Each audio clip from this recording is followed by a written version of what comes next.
Hello friends, आज हम पढ़ेंगे जियो stationery satellites and polar satellites के बारे में। तो देखो, पहले बात करते हैं जियो स्टेशनरी सैटेलाइट्स। तो देखो, नाम से ही आपको समझ आ रहा होगा कुछ। तो जियो जियो किसके लिए यूज किया जाता है? अर्थ के लिए। स्टेशनरी मतलब जो रुकी हुई हो, स्टेशनरी हो। तो जियो स्टेशनरी सैटेलाइट्स क्या होती हैं? ऐसी सैटेलाइट्स जो अर्थ के किसी भी पॉइंट से देखें तो स्टेशनरी अपीयर हो, स्टेशनरी दिखे, ऐसी सैटेलाइट्स को जियो स्टेशनरी सैटेलाइट्स बोला जाता है। अब जियो स्टेशनरी अगर किसी सैटेलाइट को होना है तो उसके लिए कुछ कंडीशंस फॉलो करनी पड़ेंगी। ऐसा नहीं कि कोई भी सैटेलाइट जियो स्टेशनरी हो सकती है।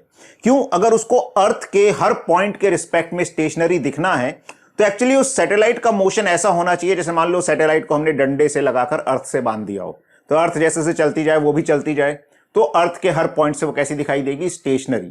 ठीक है। अब हम बांध तो सकते नहीं अर्थ को डंडे से, मतलब सैटेलाइट को डंडा लगा के अर्थ से बांध दे, तो ऐसा तो प्रैक्टिकली नहीं होता। तो हम कैसे उसको जियो स्टेशनरी कर पाते हैं? क्या कंडीशंस फॉलो करवाते हैं जिससे वो जियो स्टेशनरी हो जाती है?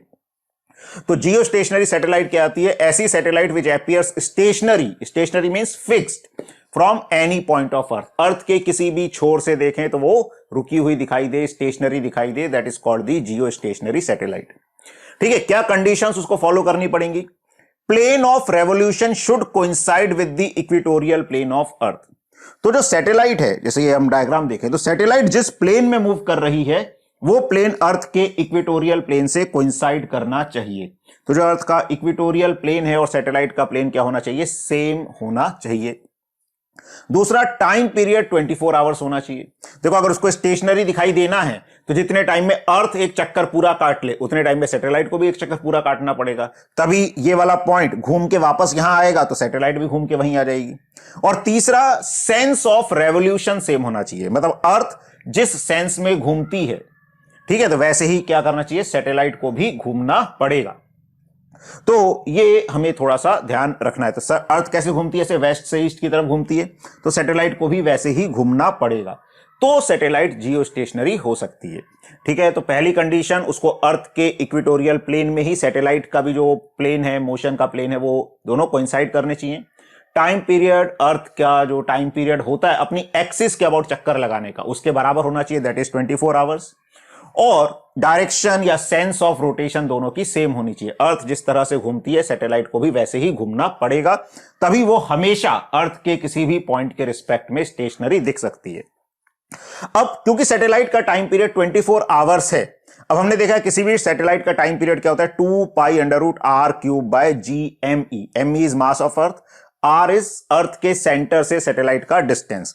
अब ये 24 आवर्स होना चाहिए। अब देखो, 2 पाई कांस्टेंट है, जी कांस्टेंट है, मास ऑफ अर्थ कांस्टेंट है, तो इस आर की भी एक कांस्टेंट वैल्यू आ जाएगी। तो ये आर कितना आता है? लगभग 6.6 टाइम्स रेडियस ऑफ अर्थ। यानी कि किसी भी सैटेलाइट को जियो स्टेशनरी होना है तो उसको अर्थ के सेंटर से कितनी दूरी पर होना पड़ेगा? 6.6 आर ही। तो ये भी एक फिक्स चीज है कि जियो स्टेशनरी सैटेलाइट्स इतनी डिस्टेंस पे होंगी अगर अर्थ के सेंटर से, तभी पॉसिबल हो पाएगा कि वो जियो स्टेशनरी हो पाए। क्यों? अगर वो नजदीक हो गई तो टाइम पीरियड कम हो जाएगा, दूर हो गई तो टाइम पीरियड और बढ़ जाएगा।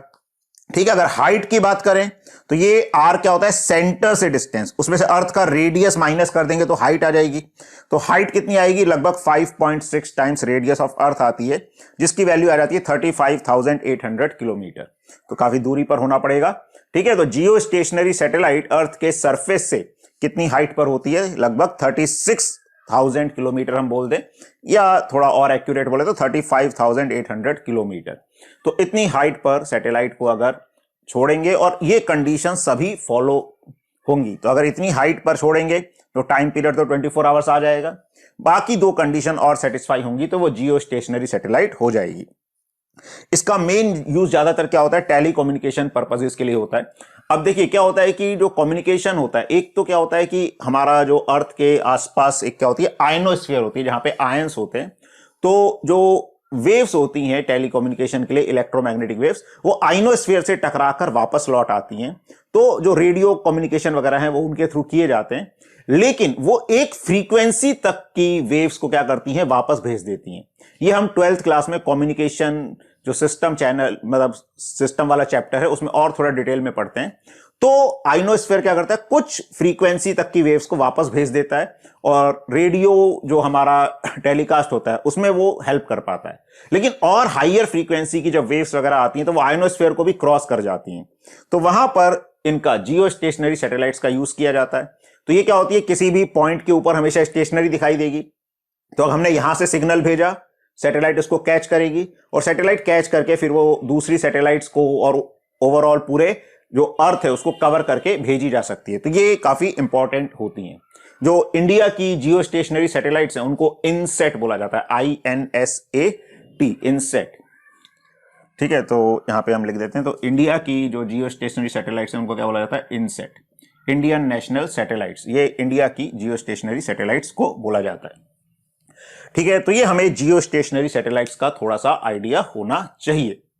अब हम बात करते हैं पोलार सैटेलाइट्स की। तो पोलार सैटेलाइट्स क्या होती हैं, ये सैटेलाइट्स होती हैं जो पोल के अराउंड क्या करती हैं, रेवोल्यूशन करती हैं, और ये काफी कम हाइट पर जो हैं वो रिवॉल्व करती हैं अर्थ के अराउंड।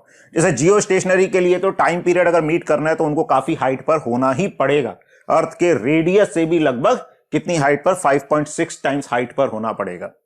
लेकिन पोलर सैटेलाइट्स क्या होती हैं, ये लो ऑल्टीट्यूड सैटेलाइट्स होती हैं, कम हाइट पर होती हैं। इनकी जो हाइट होती है अराउंड 500 to 800 किलोमीटर होती है। ठीक है, ये पोल्स के अराउंड कैसे जाती हैं, नॉर्थ से साउथ डायरेक्शन में जाती हैं। अब ये क्या होती है, अर्थ के काफी नजदीक होती है, तो इनमें जनरली कैमरा वगैरह लगाकर हम क्या कर सकते हैं, चीजें मॉनिटर कर सकते हैं। ठीक है, जैसे किसी जगह की हमें जासूसी करनी है तो वो जासूसी की जा सकती है, वेदर वगैरह को फोरकास्ट करना है तो बादलों की पोजीशन ये सब देखी जा सकती है। और क्या होता है, अर्थ अपनी एक्सिस के अबाउट घूम रही है और इन सैटेलाइट्स का टाइम पीरियड अराउंड 100 मिनट्स आता है। तो ये एक दिन में कई चक्कर लगा लेगी अर्थ की। तो क्या होता है, इसने एक चक्कर लगाया, अर्थ धीरे धीरे घूम रही है, तो ये एक चक्कर में अर्थ के एक पार्ट को इसने क्या किया, कवर किया, उसकी मतलब फोटो खींच ली। ठीक है, जो भी डेटा था कलेक्ट कर लिया। फिर अगले रेवोल्यूशन में अर्थ थोड़ा सा घूम गई तो उसने एक नेक्स्ट पार्ट को कवर कर लिया, फिर थोड़ा सा अर्थ और घूम गई तो नेक्स्ट पार्ट को कवर कर लिया। इस तरह से ये पूरी अर्थ को अच्छे से क्या कर पाती है, स्कैन कर पाती है, एनालाइज कर पाती है। तो इसका यूज किस में किया जाता है, रिमोट सेंसिंग में किया जाता है। ठीक है, मीटरोलॉजी मतलब वेदर प्रोसेस या फॉरकास्टिंग, वेदर वगैरह का कैसा माहौल है, कहां पर कैसी हवाएं चल रही हैं, क्या उससे संभावना बन सकती है, ये सब उससे हम पता कर सकते हैं। Environmental studies of the earth, या जासूसी करनी है, कई देश जैसे जासूसी करने के लिए यूज करते हैं, तो इन तरह से पोलर सैटेलाइट्स को यूज किया जाता है। तो हमें थोड़ा सा आइडिया होना चाहिए कि जियो स्टेशनरी सैटेलाइट्स क्या होती हैं और पोलर सैटेलाइट्स क्या होती हैं।